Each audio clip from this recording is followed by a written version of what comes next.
every demographic. Hi, and welcome to the Redesign Identity podcast.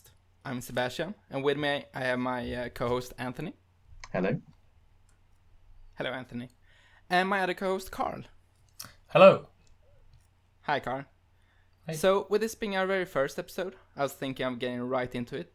And this week's topic, that being the nature of truth and how we deal with it. And to start that off, Anthony was gonna present something for us. Yes. Okay. So I'm going to present the Munchausen trilemma, which is a thought experiment associated with the idea of fallibilism, that we have no certainty in knowledge. And the thought experiment essentially outlines the three types of argument that there are that we base our conclusions on. So the first of those being the circular argument, in which theory and proof support each other. So a conclusion for an argument would follow from a premise, and this premise would ultimately follow from that conclusion. The argument goes in a circle. This argument would have no ultimate basis. The second type would be the infinitely regressive argument, where the conclusion follows from a premise or premises, and in turn those premises follow from other premises, and so on ad infinitum. There's no ultimate basis to the argument. And the third type is the axiomatic argument, where one would presuppose axioms, some premises that don't follow from other premises. We presuppose these and make our conclusions from these. So there is an ultimate basis to the argument, but one must admit that they assume this basis. So the idea of this thought experiment is that there is no ultimate basis of argument, no objective basis, without it being presupposed, as in the axiomatic argument. And so it would follow that any conclusion that has an ultimate basis must be ultimately presupposed, and therefore the value of that conclusion, its truth, is necessarily dependent on those presupposed axioms.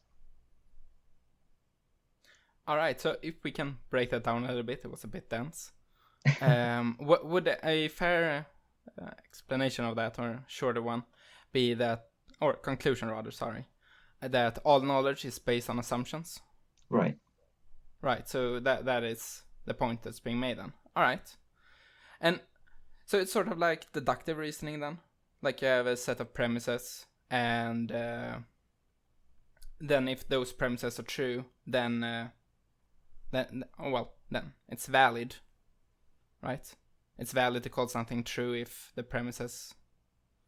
I'm sorry, I make a terrible summary here. An argument is valid if the conclusion logically follows from the premises. Yeah, exactly. So in this, there would be some base assumptions for what we would call as the basis of knowledge. Correct? Yes, that's so, yes. All right. And so, okay, I think we should give an example and give the traditional example of a deductive argument, which would be all men are mortal, Socrates is a man, therefore Socrates is mortal. The premises that we have, we would say these are axioms, these are presupposed. We take these things for granted, and the conclusion's truth is dependent on the things that we take for granted. We might say that, we know men are mortal because we can see that before us, we can see that in reality. And we know Socrates is a man. We have literature that depicts him as so. But I would in turn say, well, how do you know these things? What do these conclusions follow from? What premises do these follow from? And so if one can ask the question of how do you know that in response to one outlining a premise to an argument, if you can ask that question, you can keep on asking it to whatever premises they give for that argument. And you can keep on going on until you would reach the axioms, the base premises, and then the person presenting the argument that Socrates is mortal must admit that if I can jump in here, just so we stay within the example we had there of two premises, that all men are mortal and Socrates is a man. Okay. So an example here would be that well, how do you know that all men are mortal? And how do you know that Socrates is a man? And then when we have the answers to those established, like all men are mortal, well, all men up until now have died, and we understand how they have died. Well, how do you know that, etc., etc.? And it goes down like that. And at some point we come to, well, I assume that is so. Mm-hmm. Yeah. Carl, you're quiet there. Yeah, I was thinking, what if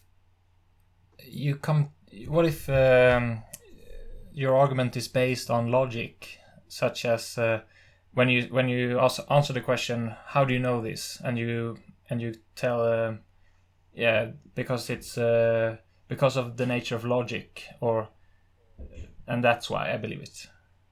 Well, how do you know that logic works? Like, it's a skeptic problem here. Yeah. That's a tough question. Could you perhaps give an example of one that follows simply from logical premises? I'm thinking of this is a statement. Something exists. And that is taken from Ayn Rand, and she had it as her first axiom of all, not epistemology, but maybe metaphysics. Yeah. Yeah, the classic A is A. No, I think that is a law of identity. Oh, am I messing those up? I'm sorry. That's very poor. But they are close, because she calls it existence exists, and I'm just saying something exists. But her argument for it is just the logical from the logic from A is A. Okay. And the argument is something like this, that I say something exists. How do I know that? Well, suppose something didn't exist. Then I cannot say something exists. And it's not just for me, it's for everyone.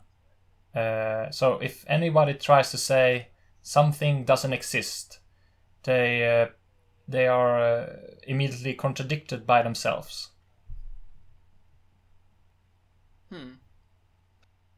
Okay. Well, one has to presuppose the meaning in the words they're using in making the argument that something exists. I can say something exists, but the meaning of that statement is presupposed. We take it for granted because we're all used to using those words in a particular way. But the meaning of those words isn't inherent in those words. If you say something exists, that doesn't mean anything until we it doesn't mean anything in itself. It means its meaning is dependent on the meaning we assume it to have. Mm-hmm. And also I would say and so that was a little different to the point you were bringing up, exactly, of it being logically contradictory. It's simply a simple aside of, well, the language we're using simply, it doesn't have meaning in itself. But to address the statement directly, I would say, well, if I were to say, as you say, something doesn't exist, and how are you determining that is, how did you say it exactly, contradictory or inconsistent? Yes, it's called performative contradiction, when the statement of something is shown to be true by when the negation of the concept will result in a contradiction. Okay, so if we're focusing on the statement something doesn't exist, how would you respond to that? Well, when you say it, something doesn't exist, that is a statement. Oh, no, wait. Oh yeah, okay, so the opposite of something exists is maybe nothing exists. Just to be clear. So okay. when somebody says, okay, nothing exists, or there is nothing, something similar, when they say it, that is a statement, and that statement is something. So whenever you're able to say nothing exists, then it makes it, even if suppose in the future somehow it could turn about so that everything that exists is just turned to null, and we live in a nobody lives, but the universe as we know it is just blinked out of existence. In that scenario, of course, it would be true in a way, but we cannot be in that scenario. So whenever somebody says that, yeah, nothing exists, then they must contradict themselves. Okay, so the basis for the statement "nothing exists," the basis of it being of your argument that statement is contradictory, is that, well, that is something that exists. Yes. Right? Okay, so I would ask, how are you determining that that is something that exists? What does this conclusion follow from? My perception, or the person who is saying it, his or her perception. Now I think we're falling into much more fragile ground here. If we're gonna talk about perception, I mean, how do you know that you can trust your senses? That runs into another slew of problems. Yeah, sure. I can always think that I'm a brain in a what, or in a matrix, or something similar. But in all those scenarios, I can still, I'm still able to, even if I were in such a scenario, it would still be true that something exists. I think we could simplify this if we go to Descartes' cogito, I think therefore I am. Mm-hmm. He concludes that he thinks by asking himself, he goes with both the he has a hypothesis and a null hypothesis. Well, do I think? Let's suppose I think, and let's suppose I don't think. But he concludes that, well, even if I can doubt that I'm thinking, that doubt would be thinking itself. And what he tries to do is establish foundational beliefs in which the truth is it's just true in itself, like you're saying, something that's logically true. Mm-hmm. That doesn't need to be assumed or follow from anything. But the problem with what Descartes is saying even if I doubt, I'm thinking, and thinking is existing. He's still assuming these things. He's taking for granted that even if I doubt, I'm thinking. Maybe that makes sense to us, and we can say, oh, it doesn't make sense to reject that idea, simply because it's nonsensical, it's absurd. But you still must take it for granted that doubting is thinking. How do you know doubting is thinking? You just say it is. You must take it for granted. And so if we go back to your example of something exists, how do you know something exists? You could either go down the line of perception, or as Sebastian pointed out, your argument is rather fragile because it depends on this idea of, well, I'm determining that something exists through my sense perception. Even if you're going to go down the different line, this is why I referred to Descartes' cogito of, well, it's a logical certainty in itself. I don't need to have sense perception. Whatever you state as the truism, the thing that's logically true in itself, how do you know it's true in itself? You must evaluate it in some sort of way, and this way is assumed. So whatever the conclusion of all this may be, it's dependent on your assuming that this thing is true, that something exists, is a logical truism, is a necessity. Well, but yeah, sure. But what if it's that everything that I base my argument on is as obvious as that something exists? So, for instance, perception. It's entirely plausible that, or not implausible, but it's possible that we might live in I might be drugged, I might be hallucinating, or I might be in a dark The dream cave. of a butterfly. Yes, I might be.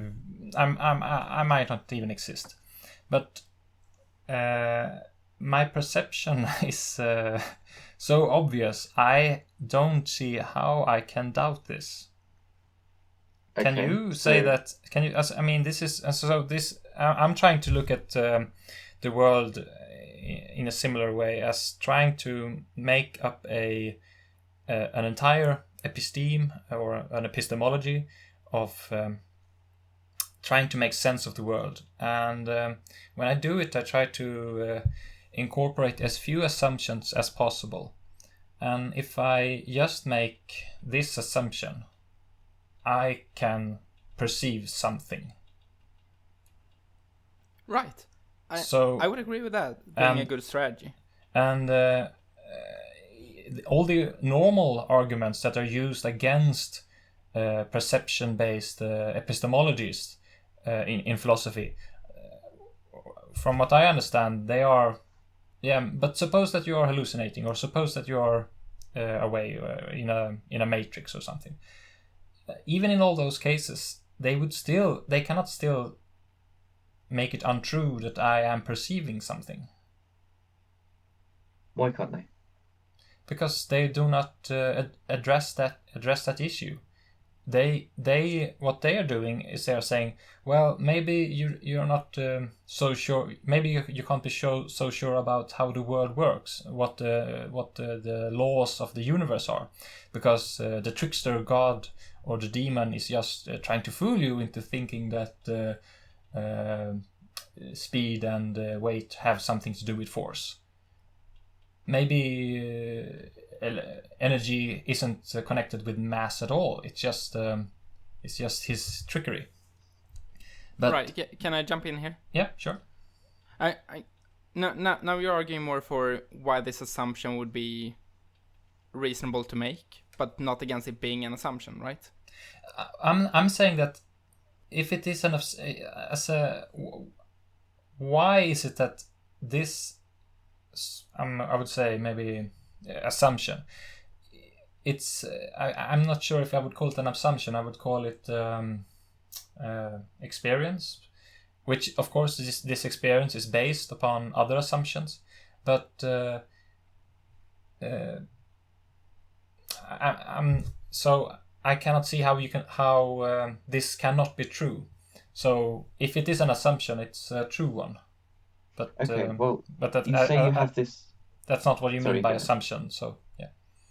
Right, okay, so the basis of this, if the basis is your experience, as soon as you articulate that statement to me, this argument, you must assume it to be so. You must assume that your experience is so. You take it for granted. Yes. So as soon as it enters that realm of argument, it is assumed. It's when you say the basis of your argument is your experience, it's not actually your experience, it's the assumption of your experience. So when you articulate it to me and I try to make sense of your argument, I'm not basing your argument off of your experience. I don't have access to your experience. But that becomes just a problem of how do you call it, practical solipsism. You cannot evaluate it, but I can, and I'm not. So I'm basing it on my experience, and Okay, so if I keep the argument, if I keep the argument within the bounds of myself, so if I'm to talk in direct reference to myself as the individual, so we don't have this problem of, well, how do I trust what this person says, the solipsism. yes. If I'm to just say, okay, I base this off my experience and I articulate this argument, what am I really saying? I'm saying this is my experience and this conclusion that I exist follows from this experience. Okay, how do I know that this experience is happening? Well, it's just happening, is what I might say. Well, how do I know it's just happening? I don't think you could go beyond this. You just say, well, it is just happening. This is the assumed premise in the particular argument, that something exists, that I have experience, therefore this experience is indicative of my existing, or at least something existing. We just assume this to be true. As soon as you bring it into an argument, it's, well, you assume it to be true. So so you're saying that even for yourself, you are making some kind of argument, and that argument is, for, as you say, or for you, just an assumption.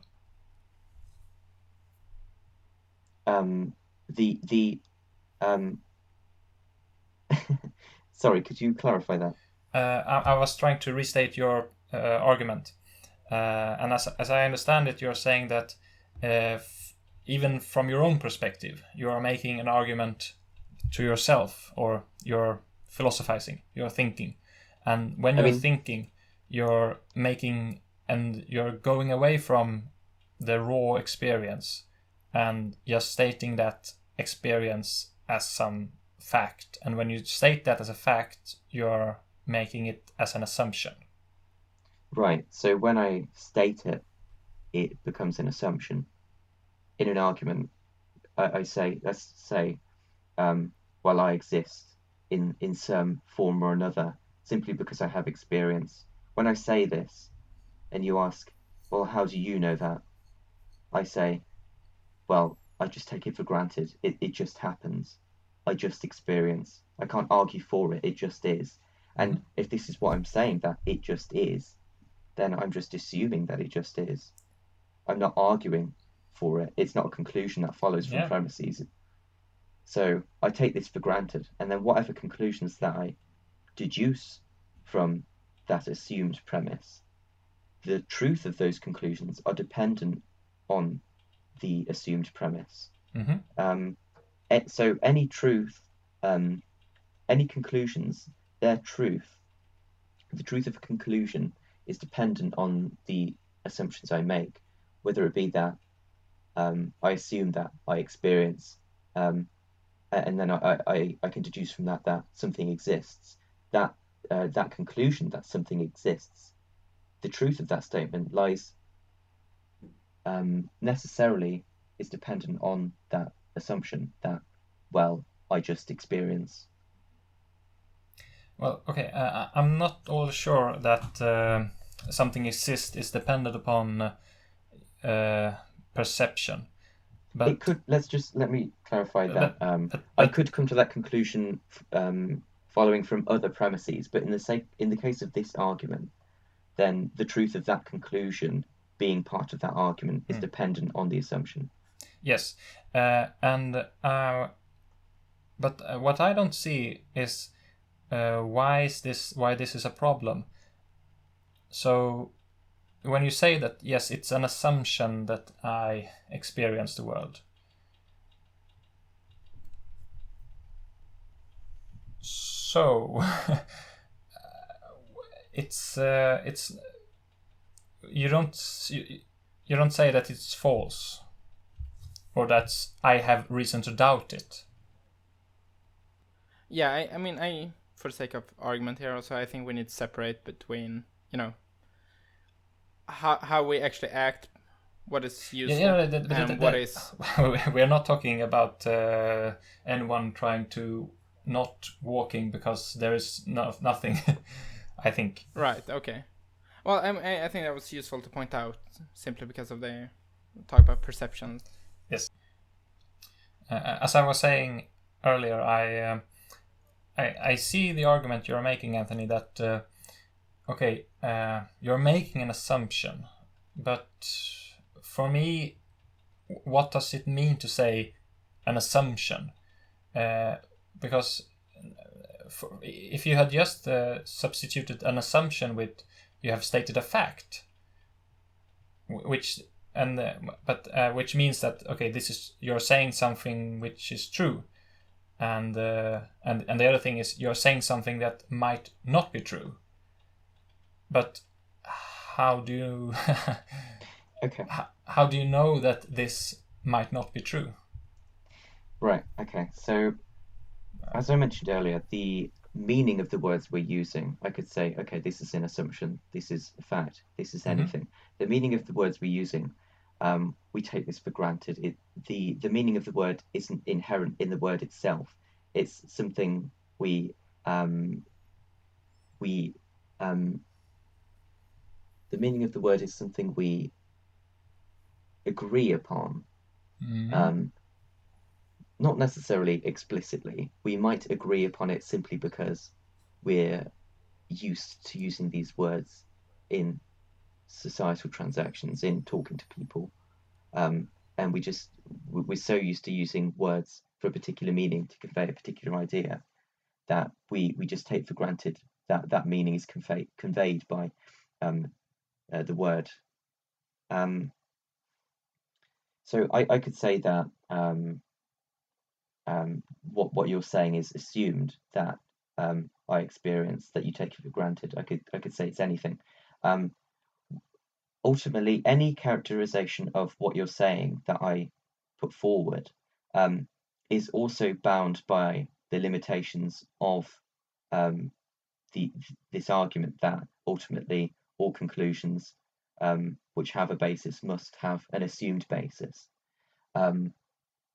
It's bound by these limitations. So ultimately, what I'm saying is also assumed. But I would also say that there is no alternative, because if I'm to evaluate any episteme, any argument from this perspective, that ultimately follows from assumed premises, I can demonstrate it to be so. But if I'm going to look at this perspective I'm coming from another perspective, that says, oh well, it doesn't come from assumed premises, I could conjure up any argument to say that it doesn't. I could. The point I'm making is that from any episteme, I can come to any conclusion I like. But what I am saying is, from this perspective I'm using, that it follows from assumptions. It's I use this for pragmatic reasons. You can't evaluate the episteme you're using objectively. You can only evaluate it from another episteme. It has no objective use. It has no objective value. So the value of the episteme you use, the value of saying that all arguments are based on assumptions, is in meeting your ends. And if my ends, in this case, if my end is constructing a pragmatic assessment of argument, trying to frame arguments in an orderly fashion, then it achieves that end, and it works because we could go through numerous examples and apply this principle to it, and it would work. I could demonstrate how what through where a your certain conclusion. episteme it would work. Yes. Right, because what works and what doesn't is entirely dependent on the episteme. And episteme here being a framework of what constitutes truth. I don't know if we made that clear. Yeah. Okay.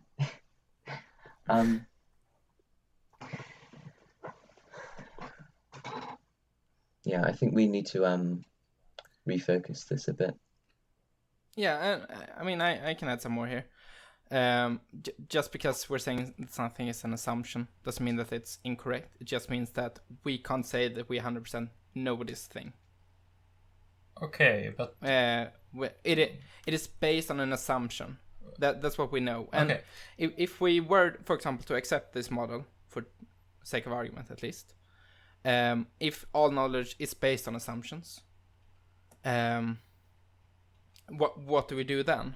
All right, we'll perhaps the principle of parsimony, less assumptions, better. Now, how do we know that that is the right way to go about it? I mean, we don't. It seems to work. but that is the least rigid way of putting it. Maybe we should leave this area, but I just have one question to think about, and that is, so you said something like we cannot be 100% sure of something because there's always the possibility that we might doubt something, and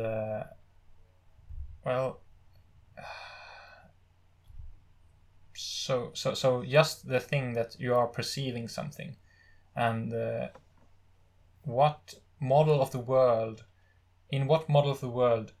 would you not perceive something? If I simply, I'm saying that so one hypothesis is that you are perceiving something, and to make and to say that maybe it's not so, maybe you're not perceiving something, and what would the state of the world look like if you're not perceiving something? I'm just assuming now that you are perceiving something. Right, I understand. Well, I mean, I have no way of telling that. Like, that is outside of what my monkey brain can simulate. And I mean, we are limited by that, right? And like a calculator can only simulate so much, right? I mean, I'm not saying that human brain's calculator compared to anything else, like the bad comparison maybe. But what I'm saying is that my mind can't simulate that.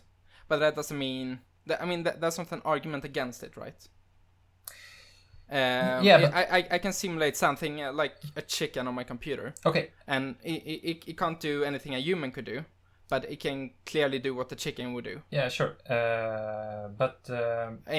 Within those set boundaries. I'm just thinking it's strange that when there is something which seems or is obvious, and there is no argument against it, then one likely no argument against what that for yourself that you are perceiving something. Well, I could simply say I'm not perceiving something. You can say that, but for yourself, you're not talking with me now. You're talking with yourself. Okay. And can you yourself come up with can you yourself doubt that, or? Well, I can. Okay, so I can doubt my saying that I don't perceive something, but to doubt it, I would be coming from a different episteme. I would be coming from a different set of assumptions. So I could doubt. Let's just say I suppose that I don't perceive anything. If I'm to doubt this, it must follow from different assumptions. It can't follow from the same assumption that I don't perceive anything, because, I mean, to say I don't perceive anything and to doubt that with I don't perceive anything, that's obviously not doubting it. You're restating the same thing. So let's just say I assume I do perceive something. That would if you're saying that doubting the first argument is showing a contradiction. The contradiction is what I think would be useful to call an inter-contradiction, where inter is referring to the different epistemes we're using. It's a contradiction between two epistemes, two different sets of assumptions, rather than it being an intra-contradiction, which would be what we might say is internally inconsistent. So if you have a set of assumptions and then you can make conclusions from those assumptions that contradict each other, if those conclusions are valid, then obviously there's a problem there. So the doubting of any argument, you could doubt any argument if you simply follow from a set of assumptions that allows you to doubt it.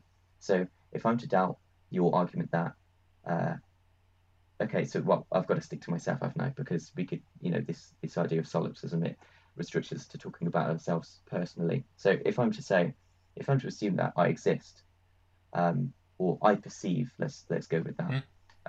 I can doubt it by assuming that I don't perceive and say, well, these don't work with each other.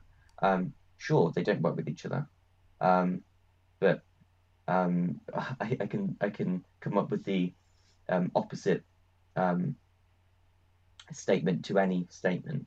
and say, okay, I can doubt this statement, and therefore we can doubt everything. What we're doing is essentially showing that, well, you can doubt any statement simply because any statement follows from assumptions, and you can assume assumptions that allow you to make the opposite statement that would contradict it, that would allow you to doubt it. I'm not sure if that is. Yeah, okay. You can construct some logical model or that says that I do not perceive anything, which is just an axiom. And if I look at the world through that axiom and I see, okay, I cannot perceive anything, then all my other models are maybe incorrect because I have a model here which says I cannot perceive anything. And in that case, in that way, I am doubting that I am perceiving something. Is that something like you said?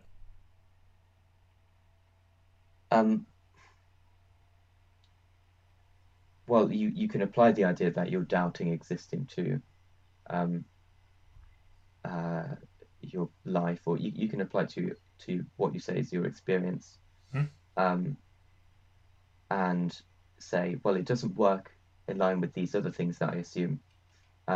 There's contradictions between me saying that I don't perceive, I don't exist, and these other models. Say, for example, gravity. If you have an argument for the theory of gravity, and we'll keep it simplistic. So let's just say you have an argument that suggests if you let go of your phone, it's going to fall to the ground, that the phone was above.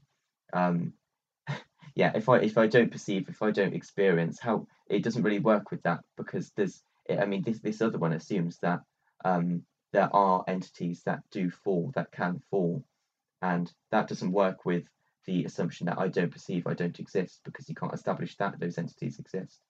All you're doing is illustrating the argument that you can doubt any argument from another set of assumptions. Perhaps I didn't understand your point there. I was just trying to restate what you said.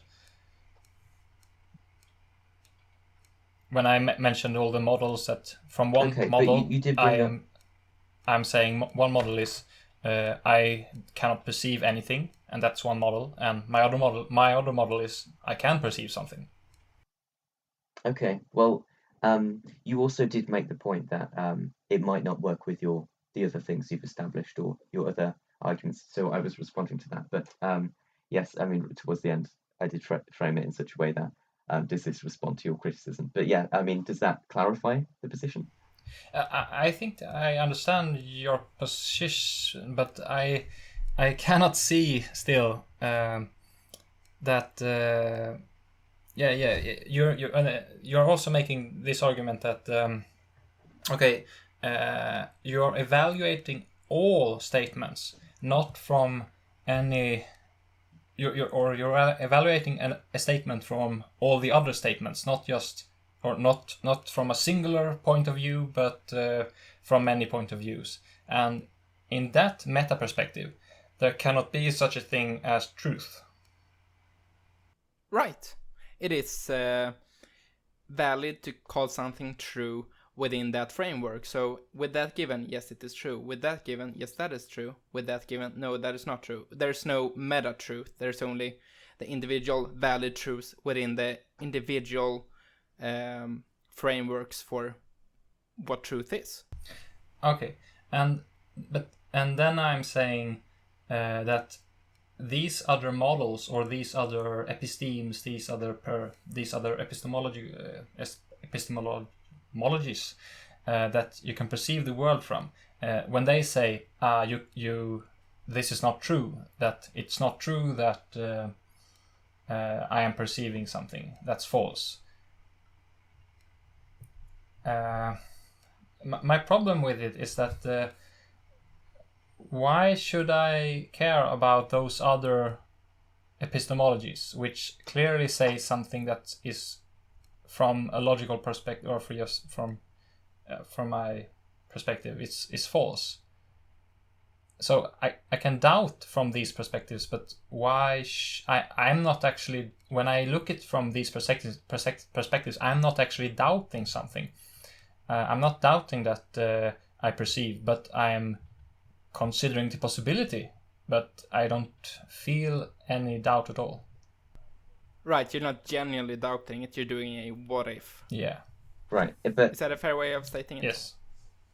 okay. So the way in which I would okay, so we ought to clarify that by doubt we mean can consider this possibility of something not being true. Not necessarily that you do doubt and you have a feeling of, oh, I'm not certain of it, but simply that you can create a hypothetical that doubts your statement and therefore show it to be uncertain. Okay, so I would say in response to why should I care about these possible doubts I can have, I would say, well, why should you care about the argument you're going with that I exist? Well, I can. The argument is obvious, but there are no doubts that are likely or seems likely. From what I see, I have a perception, and I have no reason to doubt it.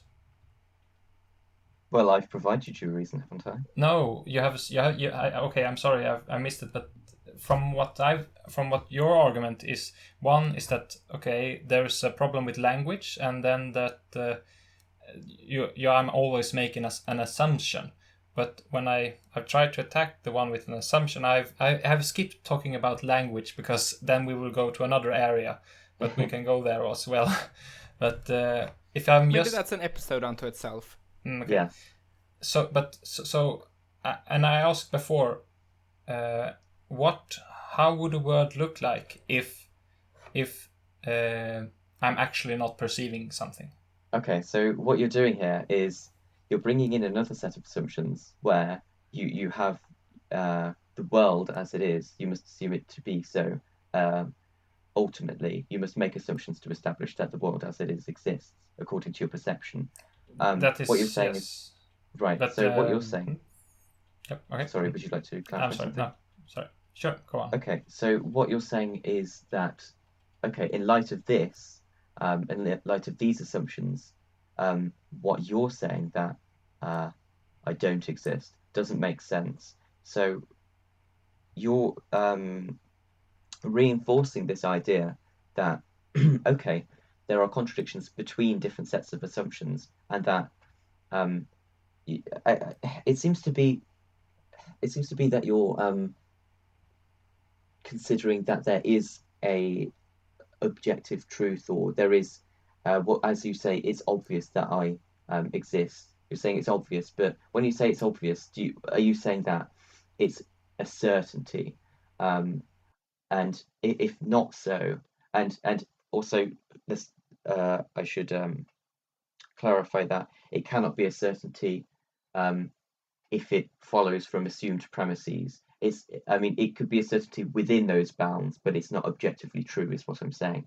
If the truth only is true dependent on the assumptions it follows from, then what you're saying is that when it's obvious, you're not saying that oh, this is true and these other things aren't true. I mean, you tell me, is it that oh, these assumptions make more sense over these other ones, or they're more useful? I would say that you can come up with any assessment to tell me why you'd rather use these assumptions over these other assumptions, and so whatever conclusions follow from them. But whatever that assessment may be, it's not an objective assessment. It's not an objective evaluation, because whatever assessment you give me must itself follow from assumed premises. I'm not saying that okay, simply because we can doubt that we exist and that we experience, that we oughtn't believe that we don't. I'm simply saying that we can doubt it, and that therefore, when we say that we believe we exist, we believe that we experience, the truth of this is wholly dependent on the assumptions that they follow, that this conclusion follows from, and it's not true outside of that. There's obvious in the sense that this obviously follows from these premises, but what is there beyond that? Well, I'm thinking that the truth is a description of the world, and it is a description of the world which will. I'm trying to not say that it's a true description of the world, but so from my perspective, I'm into a little bit of Bayesian thinking, or maybe this is just a model thinking of the world, which is found in most sciences. And from their perspective is that okay, it's more akin to yours, which is that we can never be certain of something because we only look at the world through a lens, through a model, and this model we can never be certain, ever be entirely certain of the model's constituent parts, because these parts maybe we have incorrectly understood how the world works, and some part is not a given. It's just maybe it's poorly stated, or it's entirely incorrect. Okay, I'm sorry. What was okay? So yeah. So I believe that there is something that are true, in the meaning that they are correct, and they are good. They're a good representation of how the world actually is. Right. I mean, it's the naturalistic episteme, that being a framework. I'm not knowledge. sure, because I'm not too. I'm okay. Maybe it is the naturalistic episteme. I just don't know if it is. All right. I didn't mean to throw jargon here. That's not. I didn't want to be boxed into some philosophical school, which I don't know. All right. Yeah. Too much about. I understand. Okay. Yeah.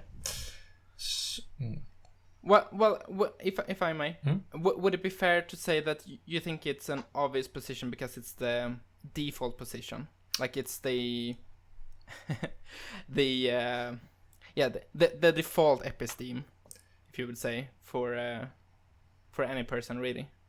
No, I don't care about others. So. Okay. So could you clarify what you mean when you say it is obvious? Yeah, that's what I'm trying to figure out here too. It's obvious in the meaning that similar to okay, for me, I see my computer. Right. It's obvious that I see my computer because I see my computer. Or it's obvious that I'm in a room.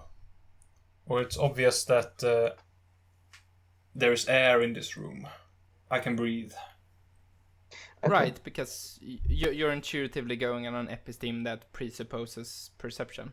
I'm not presupposing perception because I'm experiencing perception. I cannot presuppose it with this when what it is I'm experiencing is actually perception.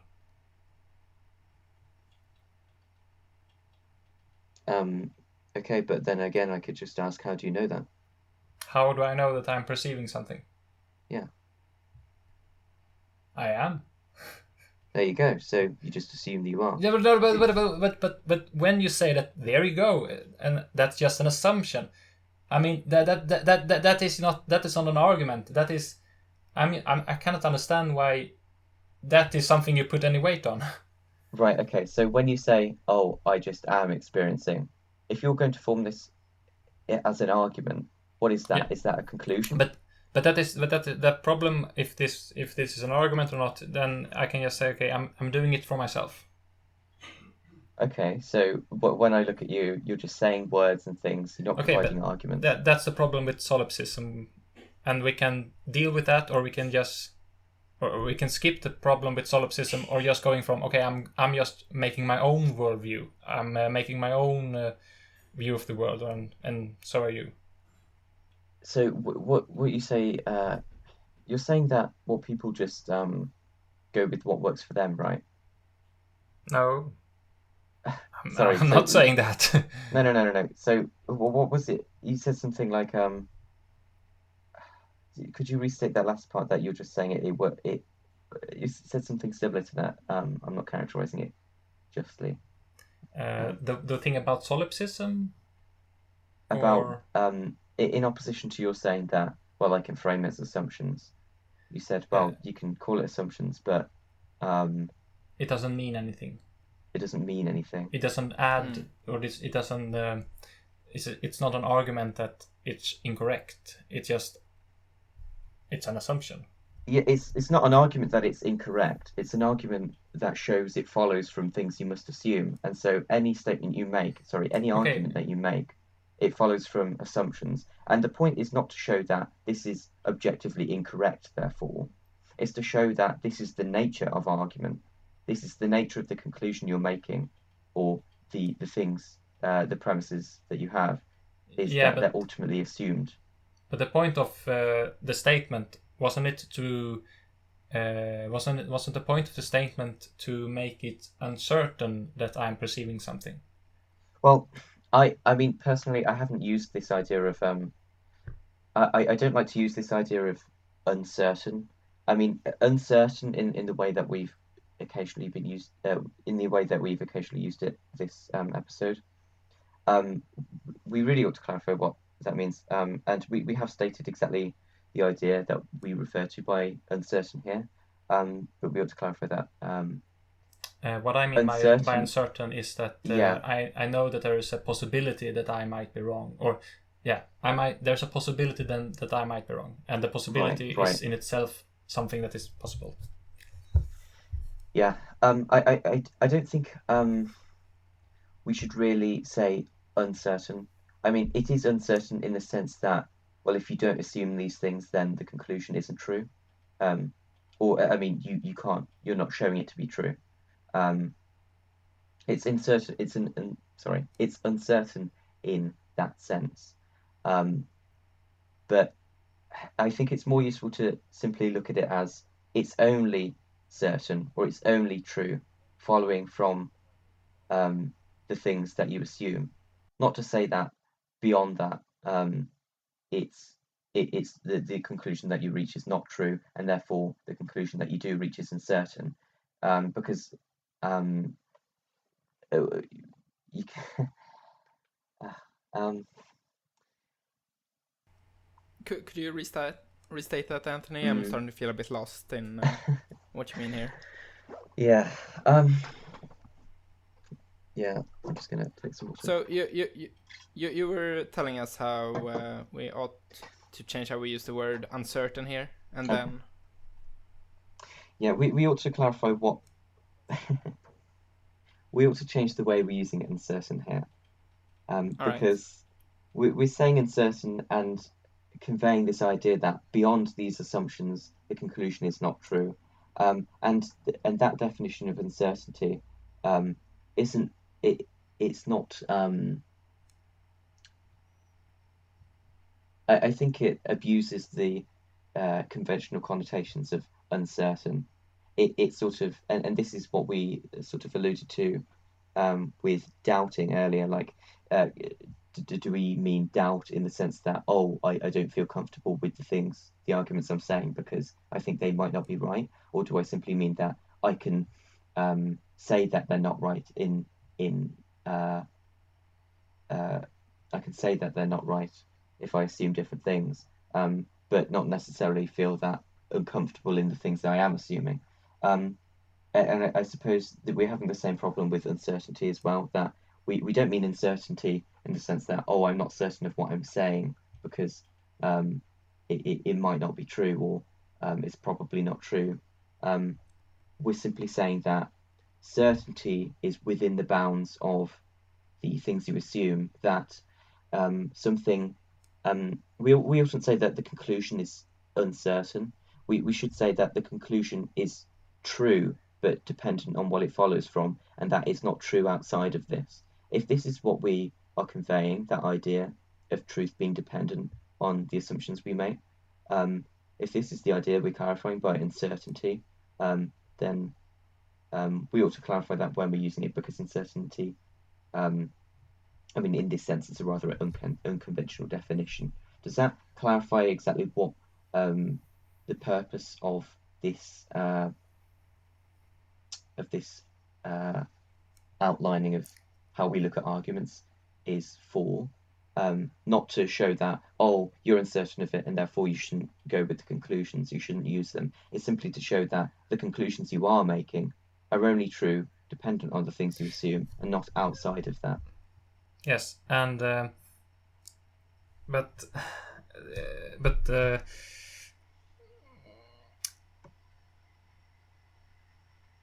when you say that again, these things are only true within their own assumptions.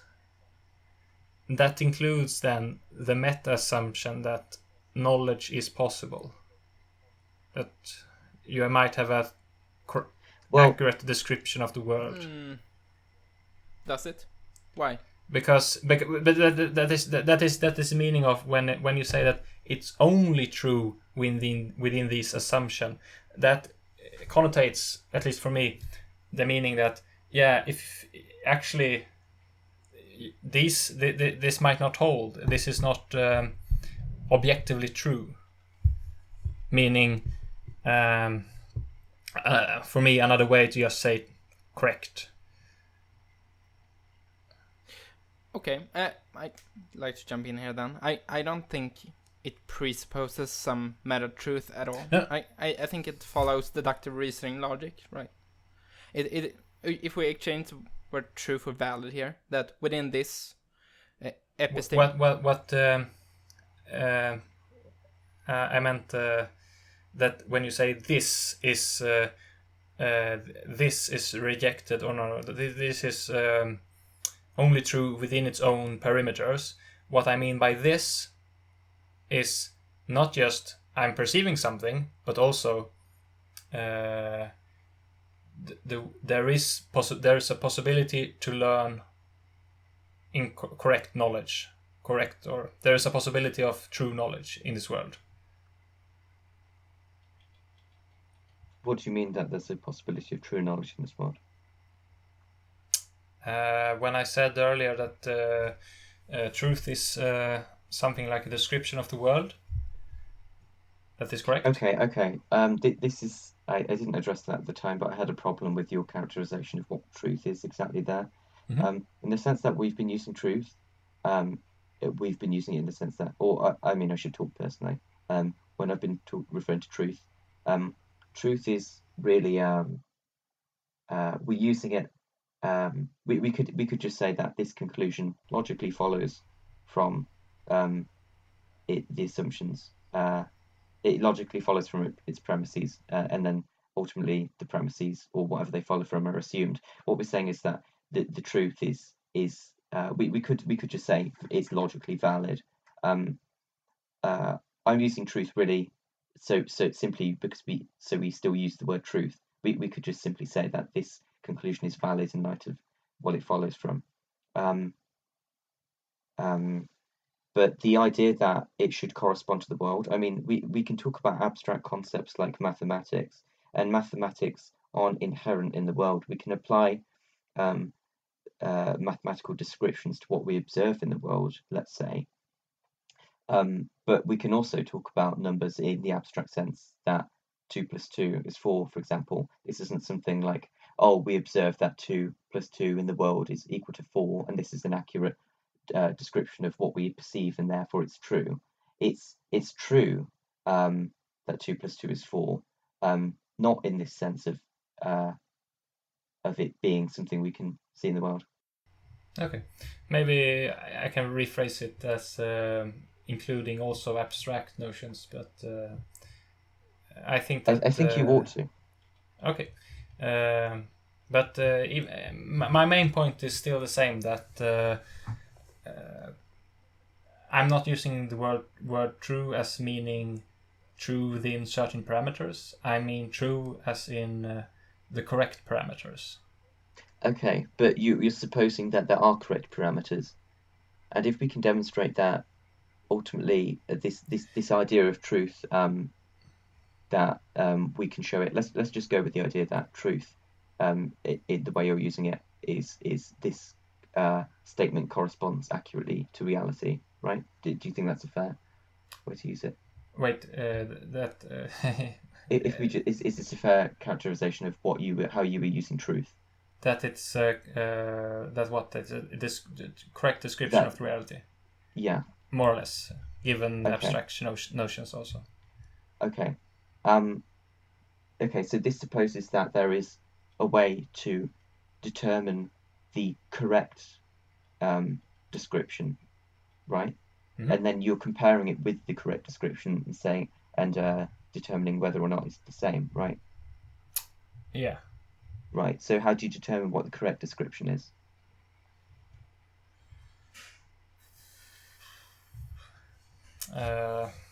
I think it must rest on logical arguments.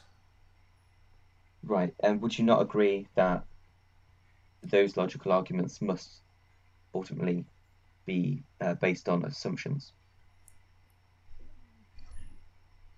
But when you say assumption, right, you mean things that might be false, from my perspective.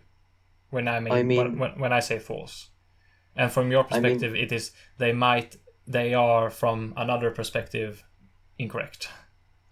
Okay, so when I say assumption, in the sense that I've been using it, it's you could say it's a premise that doesn't follow from another premise, yet we nonetheless use to deduce conclusions from. It's a premise that you take for granted. And I don't see the problem with taking things for granted. Okay, but I'm saying, in light of this having to take things for granted, these premises for granted, and conclusions can only come from these premises we take for granted. In light of that, is there a correct description of reality, or are there only descriptions of reality that follow from different assumptions? And those assumptions, if we can equally make different assumptions, then there's no correct assumptions, there's no correct description. There are just different descriptions that follow from different assumptions. So yes, I say that there are certain statements that you can make, and there is a certain method which produces a few statements which are correct. And what do you mean by correct exactly? Correct in light of what? According to what standard of assessment? So, for instance, correct in the meaning I said earlier, which is that it's a correct description of the world, and correct in that in any way you should ever try to measure it in any reasonable way. It will be there. It will not cease to exist. It will not. It's not dependent upon. It might be dependent on someone's wishes, but it's true in. It's true in a way which you cannot doubt it successfully by stating a possible world where this doesn't exist. Okay, give me an example of such a statement that is correct. Something exists. Okay, but I could just say something doesn't exist. No, but you have not given me a statement of the world where that doesn't exist. You have said something, but that is not the same thing as showing a argument where this world doesn't exist. So okay, so my current understanding of saying something exists and something doesn't exist is that these are equally assumptions. Perhaps we might use one more than the other because maybe it's more useful to us, maybe it's pragmatic to attain our ends.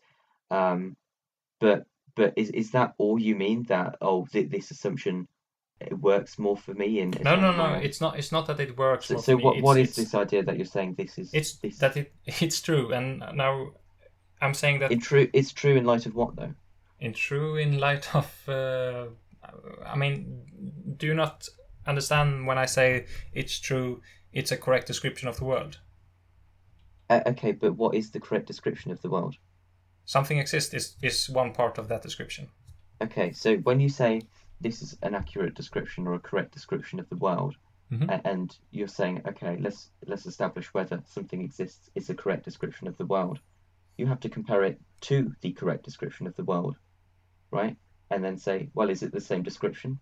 Okay, therefore it's correct. It's yeah. Okay. So you when have I to make have a correct description of the world to compare that conclusion to. I think you're making it double unnecessarily here. Okay, well, if you could just clarify exactly how you determine what a correct description of the world is. I'm using logical arguments, and I mean, we're all using logical arguments, right? yeah, but I mean, logic's a medium. Yeah, but some things are illogical, such as this is an apple. It's not an orange. It is an orange. And I'm referring to the same thing. Well, okay, I would say that I think we should not I think we shouldn't use illogical in that sense, because illogical in that sense is only conveying the idea of it's absurd or it's nonsensical.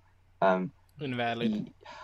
Well, no, the thing is, because we shouldn't use it's illogical to convey the idea that it's invalid, because it isn't invalid. I could say that what we call an orange, I could refer to it as an apple. It's not illogical. It's just I'm making different assumptions. Yeah, now you're making an argument now based on not on well, okay, if I so had the time to correctly state it, you cannot then say that, oh, I understand you differently. Arguments do not work that way. Could you clarify what you mean by that? Exactly. I mean that when I'm making an argument and I'm saying this is an apple, this is an orange, and you say, okay, this is not a valid argument because I perceive an apple and an orange to be the same thing, actually. Okay. So if I so I'd be following from a different set of assumptions. In saying so, if we're to investigate that conclusion that I'm announcing, I would be following from a different set of assumptions. Yes, and you would not disprove the original argument, because the original argument is something different than from the one you are trying to analyze. Right. So I'm not disproving it. I'm showing that following from a different set of assumptions, I can come to different conclusions about other things. Right. But what I'm saying is, if I can do that, then which assumptions are the correct ones? Are there any correct ones? You have asked me that several times, and I have given you an answer. So whenever we come to now we're going in circles, and you are going back to the start. But okay, so and then you tell me that, well, this is a correct description of the world. If the correct assumptions are the ones that the conclusions that follow from them correctly describe the world, and then I say, well, what's the correct description of the world? And then you go back to this, well, it makes logical sense. But I'm saying, well, everything can make logical sense. It just depends on what we assume. So when you say this is the correct description of the world, you're saying this conclusion logically follows from the assumptions I'm making.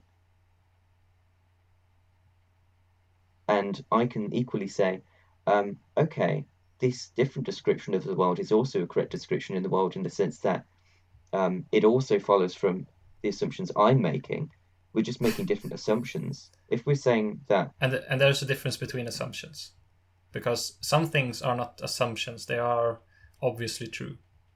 But we've gone through this, though, and demonstrated... Yeah, sure. But I've yet to see where you right, okay. pinpoint my error.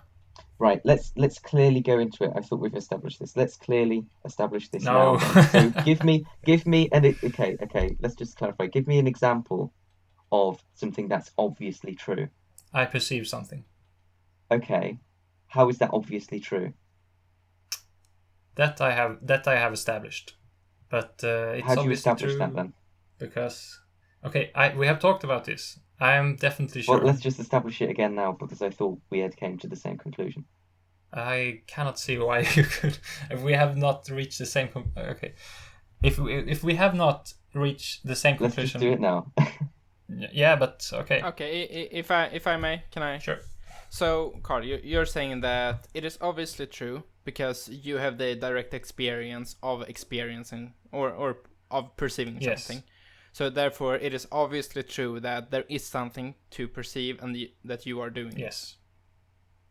That's the statement. That's the argument I made earlier. Also correct. Okay. Thank you. No problem.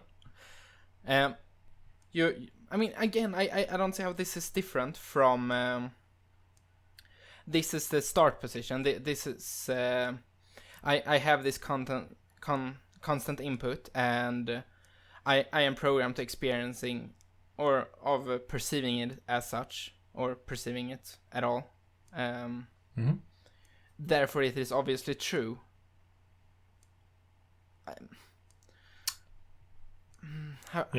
I'm unsure how to express my my problem with this. It seems to me that you're saying something is obviously true if that it follows logically from the assumptions you're making, or at least what I'm characterizing as assumptions, and then you seem to bestow this sort of, well, this is the right assumption. Like, so I mean, we have a super classic example here in terms of perception. You know, stick in the water. We stick a stick in the water and it looks bent. I mean, I have obvious perception of that being true. Is that true? Is it bent? No. No, it is true that I am perceiving it as bent, or that I. Yes. Okay.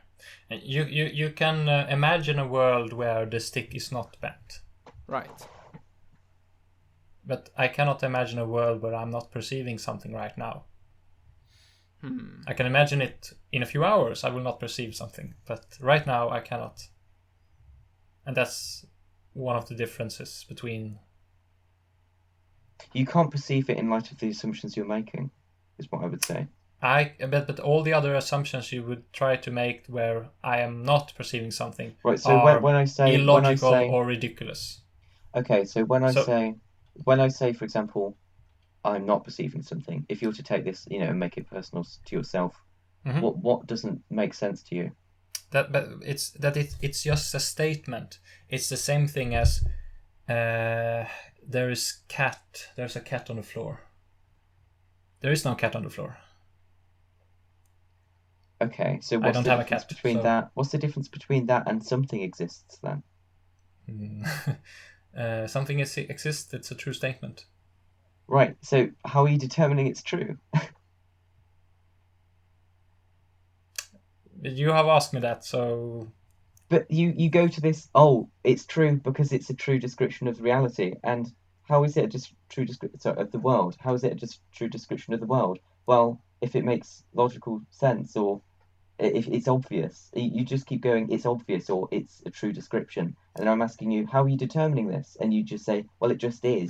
And I'm saying the fact that you're saying it just is how I'm characterizing it as an assumption. If you say something just is, then that is an assumption. That's how we're defining it here. But for yourself, is perception for you just an assumption? Is perception for me just an assumption? I don't understand. For yourself, do you perceive something? And is that in any way something you can doubt? And I mean doubt as in the meaning of, okay, yeah, I can use another word. You can think of some other world where you're actually not perceiving something. So when you say think of some other world, is it something that I have to be able to? That explains if say I'm just supposing say you are perceiving something, and how can you explain your perception in some other way as if it is not a perception?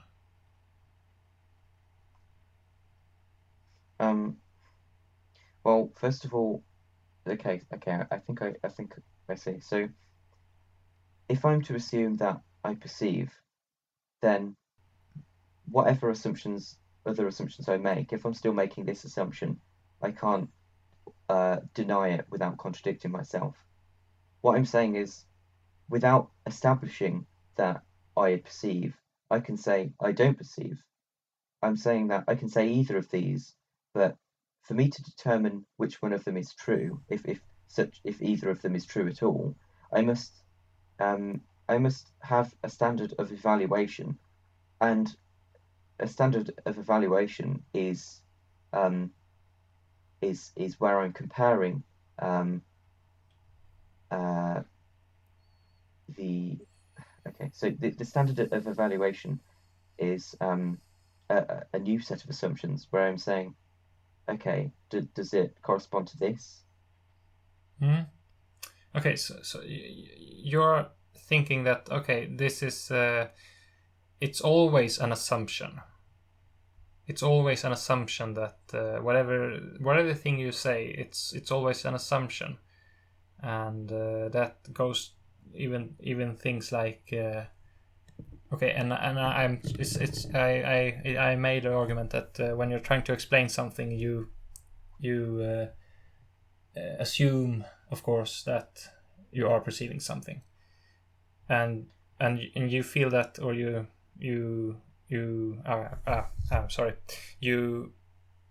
believe that this is just a inboxing. You never get out of this you assume thing. Right. So I'm saying that if I'm making an argument, you can say, well, what does it follow from? What does this conclusion follow from? This conclusion that you're making. If it follows from something, I can ask, well, that thing that it follows from, what does that follow from itself? And we can keep going. And eventually you're going to say, oh, well, this just is. And in this case, you're saying, well, I just perceive that's the way it is. And I'm saying, well, you're just saying it just is, but how are you concluding that? You're not concluding it, you're just saying it just is. Okay, and there we have it. I think when you say you're just saying it, yeah, that is there is I think the main difference between us. When it's not just saying, it is saying the truth.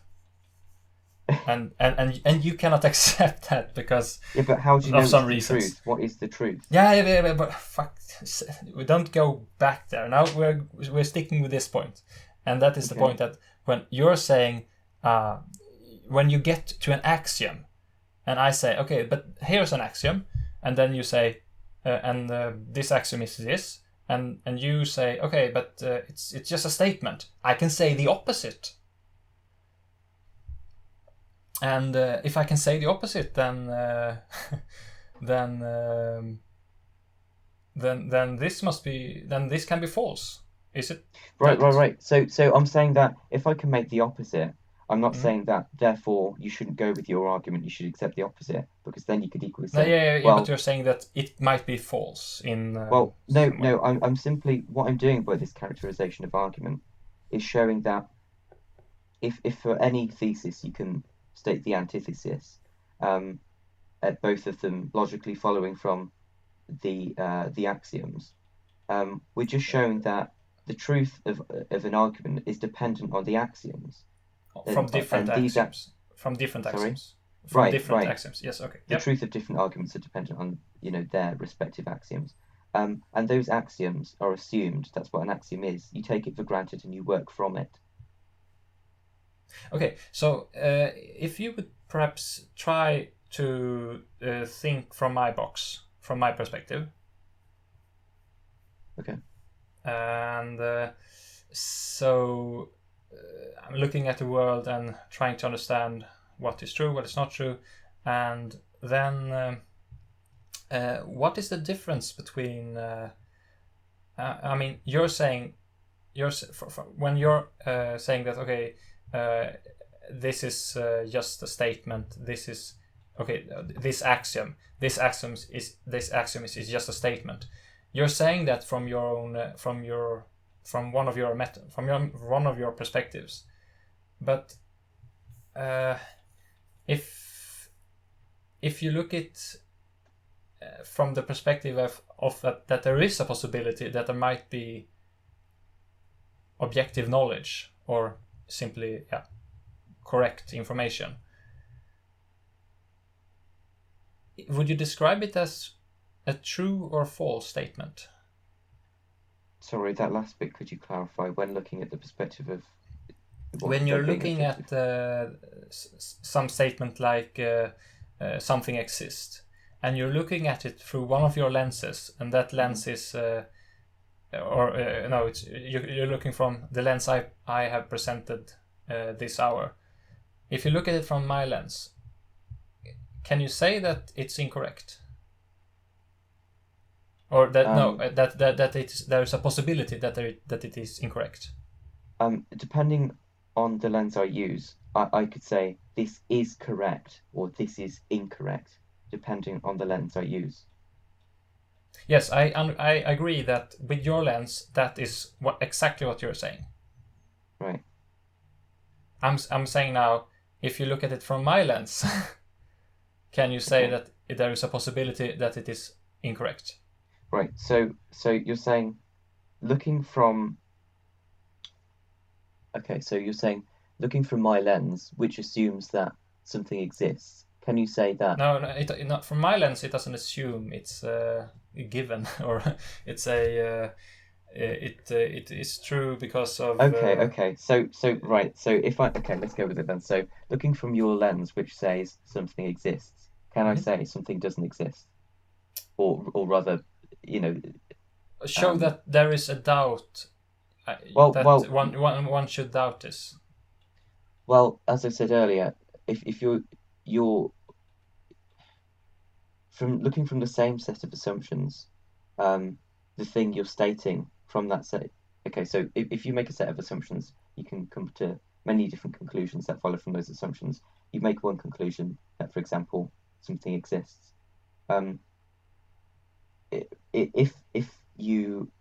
If those assumptions and the conclusions that follow from them are logically coherent, that they're valid, then any other conclusion that arises from those assumptions isn't going to contradict another conclusion.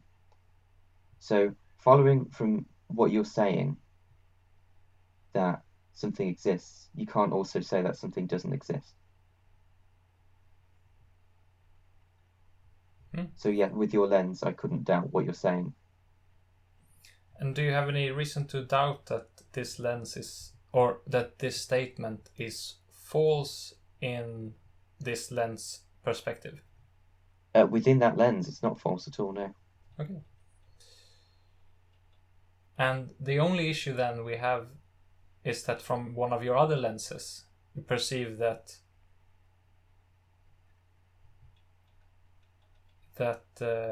objective knowledge is just an assumption. Right. But you haven't established objective knowledge from your lens yet, have you? I think, but no, I mean, I haven't. I haven't from all, or maybe.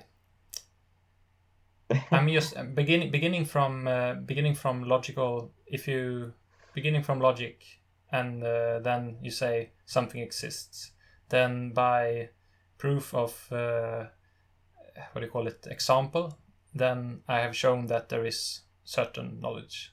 Right, but where does the example come from? How it came about. So you're saying, in light of an example, I can show that this statement is accurate. Where does that example come from? It was the example is they state there is something. Okay, but how do you know that? How do I know this is true? Because the opposite is incoherent. The opposite is incoherent as soon as you make an assumption. The opposite isn't incoherent in itself. You're assuming that you... Because of the laws of logic, it is incoherent. Right, so no, it's not because of the laws of logic. You're saying that if I say something exists, then my saying that something exists is in itself something that exists. And therefore, to say something exists is coherent with this, but to say something doesn't exist isn't coherent with this. So what you're assuming is that for me to make the argument that I exist, I must exist. You're assuming that. No. I'm not saying you exist. I'm saying if we write this down, and we can use only if statements, such as if someone says this. If someone says nothing is true, then that statement must be incorrect. I don't follow exactly what you said there. I'm saying that this argument I'm making is I don't need to know anything about how people perceive the world. They only need to make a statement, and I'm saying if they make a statement, then and if they make the statement nothing exists, then that statement will be incorrect. There you go. So you're assuming that. What am I assuming? You're assuming that if somebody makes a statement that they don't exist, that's incorrect. But no, I'm not making an assumption. I'm positing a possibility. So when I'm saying if this exists, or I'm saying this, if there is a spaghetti monster, flying spaghetti monster, it will have noodly appendages. Okay. Yes. I don't assume that there exists a spaghetti monster. I'm just saying that if it existed. No, but you are assuming that if it exists, it has to follow this rule, which is it will have noodle appendixes. That's assumption there. Yes, that's true. But if we go back, I make the first one is if someone says there is no such thing as there is nothing. What I derive from this is not an assumption. It is something that is purely logical, which is that something exists. No, it's not though. How do you know what's purely logical though? You're just saying it's purely logical, because and you can't. It was in the statement earlier. I said if someone says this, and what says means is that it is something that exists. In the same way that when I said if there is such a thing as if there is a spaghetti monster, what I'm saying is, I mean, if there is a statement, if there is I'm assuming in the beginning that somebody says something. I'm assuming in the beginning that something exists. Right. So. And the other part of the argument is, therefore, if someone says nothing exists, then that must be false. Okay. So the truth of your conclusion is dependent on the assumption you made. And it's not true in itself. Would you agree? Because why? Why does it depend on the conclusion, on the assumption? Well, I mean, you said it yourself. If I assume that something exists, then to say that. Yeah, what's the if part there in the example? If we stick to the example here to make it easier to understand what's going on here. So we have the noodle arms and we have the spaghetti monster still. Let's go. No, honestly, let's apply it to this. So what is the if in the if it exists? If someone says nothing exists, then something exists. And in the other case... Right, there you go. Is that not an assumption? But the latter part is not an assumption.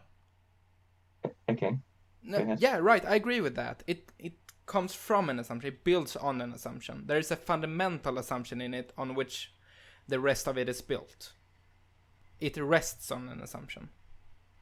That being the if it exists. So if. Yes. Yes? Yes, it does. And whenever someone says that, so but the other part of the argument is that whenever someone says that, by logic they prove that it's incorrect. Hang on. Yeah, I don't follow that now. Okay, Yeah. so if you say something exists, logically that means if you say nothing exists, logically that means that something exists. How does it? Because it is when you say something exists, nothing exists, not when something you say is something that exists. There you go. That's your assumption. That isn't logic. Logic is simply the medium we're using to deduce the conclusions from the premises. What you're saying is that if somebody says that they don't exist, or when somebody argues that nothing exists, that what they're saying itself is something, and therefore so I can something add. exists. So if I add this statement, statements exists. No. Statements. Those things called statements, they are something that exists. Okay. So if I add that,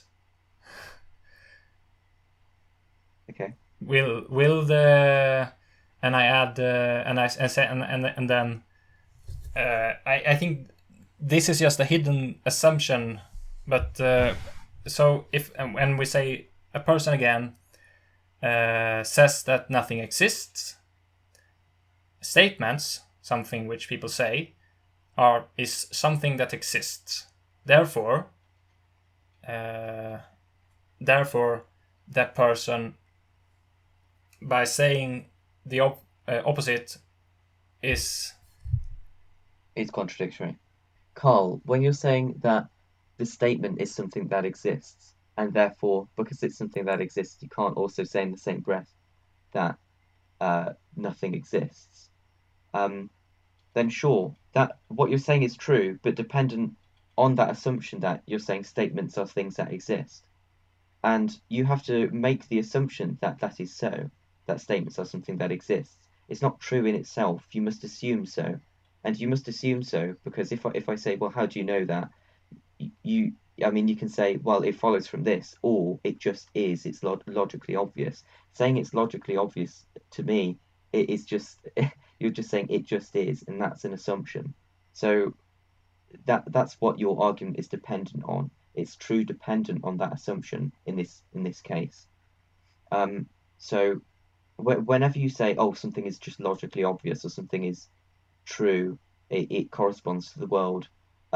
What you're just saying is this just is, and what I'm saying is when you do that, that's an assumption, and so therefore whatever conclusion you come to, if that's what you're doing, if it ultimately follows from it just is or it's logically obvious, it's true in itself, what I'm characterizing this as is an assumption, and that's what I mean when I say that all conclusions are ultimately follow from assumptions, and therefore the truth of an argument is dependent on the assumptions, and it's not true outside of that. It's not objectively true. If we're going to say that objectively true means beyond the assumptions we're making, it's only true dependent on the assumptions that you're making.